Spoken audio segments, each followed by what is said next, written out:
സുഭാഷിതം. ഭയപ്പെട്ടിരിക്കുന്നവരോട് ദൈവം അരുളി ചെയ്യുന്ന വാക്കുകൾ കേൾക്കൂ.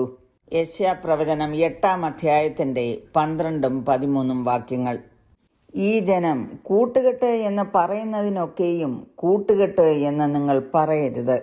അവർ ഭയപ്പെടുന്നതിനെ നിങ്ങൾ ഭയപ്പെടരുത്, ഭ്രമിച്ചു പോകുകയുമരുത്.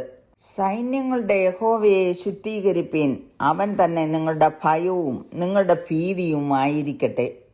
Do not say a conspiracy concerning all that this people call a conspiracy, nor be afraid of their threats, nor be troubled. യെശയ്യാവിനോട് ദൈവത്തിന്റെ നേരിട്ടുള്ള ഒരു ഇടപെടലാണ് ഈ രേഖപ്പെടുത്തിയിരിക്കുന്നത്.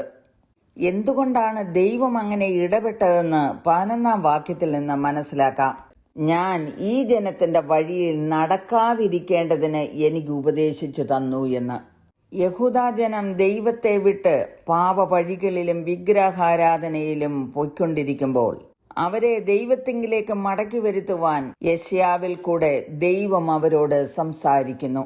മനംതിരിവാൻ മനസ്സില്ലാത്ത യഹൂദാ ജനത്തിനെതിരെ വരുന്ന നാശത്തെക്കുറിച്ച് യെശയ്യാവ് പ്രവചിക്കുമ്പോൾ അദ്ദേഹം പലവിധമായ പരീക്ഷണങ്ങളിലൂടെയും കഷ്ടപ്പാടുകളിലൂടെയും കടന്നു പോകേണ്ടി വന്നു.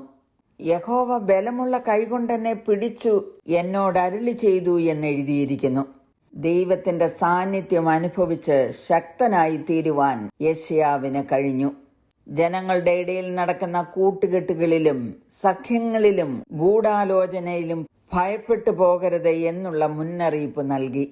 യെശയ്യാവിന് ദൈവം നൽകിയ ഈ അരുളപ്പാടുകൾ ഈ കാലഘട്ടത്തിന് വളരെ നിർണായകമായ ഒരു മുന്നറിയിപ്പാണ്. ഈ മുന്നറിയിപ്പുകൾ നിങ്ങളുടെ ഹൃദയത്തോട് സംസാരിക്കുന്നില്ലേ? ഇക്കാലത്ത് സമൂഹങ്ങളിലും സംഘടനകളിലും രാഷ്ട്രങ്ങളിലും ലോകത്തിന്റെ വിവിധ ഇടങ്ങളിലും കൂട്ടുകെട്ടുകളും സഖ്യങ്ങളും ഗൂഢാലോചനകളും നടക്കുന്നതായി വിവിധ മാധ്യമങ്ങളിൽ കൂടെ നാം മനസ്സിലാക്കാറുണ്ട്. പ്രചരിച്ചു കൊണ്ടിരിക്കുന്ന നിരവധി ഗൂഢാലോചന സിദ്ധാന്തങ്ങളെയും നമുക്കറിയാം. അത് കാരണം നിരവധി ഭയങ്ങൾ മനുഷ്യരെ അടിമപ്പെടുത്തിയിരിക്കുന്നു. ദൈവം തന്നെ ഭയവും ഭീതിയുമായിരിക്കട്ടെ എന്ന് യെശയ്യാവിനോട് പറയുന്നു. ഈ ലോകത്തിലെ ഓരോ തിന്മയ്ക്കും പിന്നിൽ ഒരു ഗൂഢാലോചനയുണ്ട്. ദൈവത്തിൽ വിശ്വസിക്കുകയും ദൈവവചനം അനുസരിക്കുകയും ചെയ്യുന്ന എല്ലാവരും ഈ അദൃശ്യ ശക്തിയെ മനസ്സിലാക്കുന്നു. അവൻ ഭയം വിതറുന്നു. വിശ്വാസികളെ ഭയപ്പെടുത്തുവാനും ദൈവത്തിന്റെ സഭയെ വീഴ്ത്തുവാനും അവൻ അക്ഷീണം പ്രയത്നിച്ച് ഗൂഢാലോചന ചെയ്യുന്നു. ഏദനിൽ ആരംഭിച്ച ഈ ഗൂഢാലോചന സിദ്ധാന്തം ഇന്നും തുടർന്നുകൊണ്ടിരിക്കുന്നു.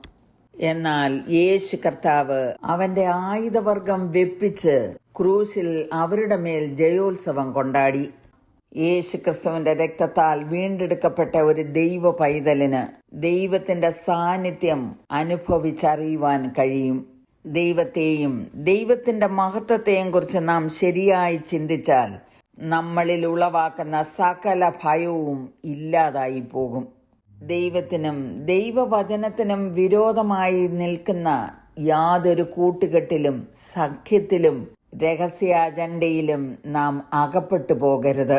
ദൈവവചനം ആഴമായി പഠിച്ചാൽ ദൈവത്തിലും ദൈവവചനത്തിലുമുള്ള സംശയവും അവിശ്വാസവുമാണ് ഭയം. ദൈവത്തിലുള്ള വിശ്വാസം ഭയത്തെ ഇല്ലാതാക്കുകയും മറികടക്കുകയും കീഴടക്കുകയും ചെയ്യും. മാത്രമല്ല, അത് എപ്പോഴും സാത്താനെ പരാജയപ്പെടുത്തുകയും ചെയ്യും.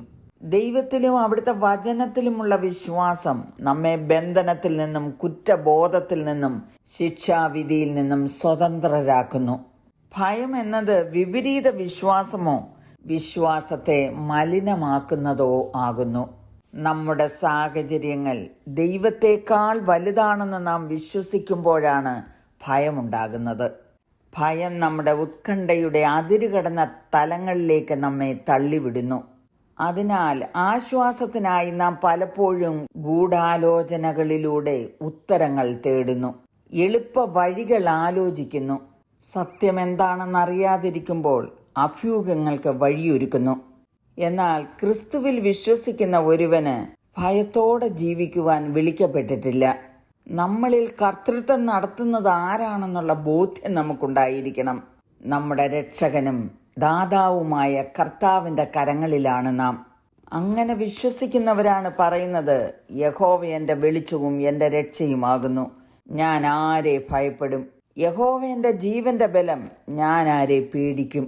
നമുക്ക് വിരോധമായി ചില സഖ്യങ്ങളും ഗൂഢാലോചനകളും ഉയർന്നു വന്നെന്നിരിക്കാം. അതറിയുമ്പോൾ നാം തളരുകയല്ല വേണ്ടത്. ദാവീദിനെ പോലെ നമുക്കും പറയണം, എൻ്റെ ബലമായ യഹോവേ, ഞാൻ നിന്നെ സ്നേഹിക്കുന്നു.